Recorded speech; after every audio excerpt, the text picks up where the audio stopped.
আমি আমার ক্ষুদ্র জীবনে অভিজ্ঞতা থেকে দেখেছি ছেড়ে দেওয়ার মধ্যে সুখ আছে আর কি। মনে করেন কেউ আপনি গালি দিয়েছে, তো আপনি অনেস্ট, আপনি সৎ এবং আপনি কোনো অন্যায় করেননি, আপনি মাজলুম, তারপরেও আল্লাহর সন্তুষ্টির জন্য ছেড়ে দিলে, আচ্ছা ছাক, কিছু দিয়েছে বান, ওকে কিছু বললাম না, ছেড়ে দিন। এই ছেড়ে দেওয়ার মধ্যে যে এত সুখ, এটা আপনি বুঝতে পারবেন না। এই সুখটা উপলব্ধি করেছেন স্বয়ং রাসূল সাল্লাল্লাহু আলাইহি ওয়াসাল্লাম।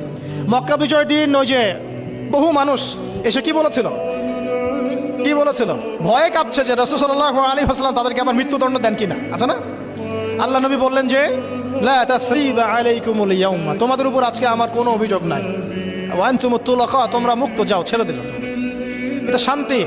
ইউসুফ আলাইহিস সালামের ভাইরা কুয়াতে ফেলে দিয়েছিল না, সেখান থেকে মিশরের বাজারে, সেখান থেকে রাজপ্রাসাদে, সেখান থেকে জেলখানায়, জেলখানা থেকে রাষ্ট্র ক্ষমতায়। কি লাইফ ট্র্যাজেডি, লাইফের ট্র্যাজেডি দেখেছেন?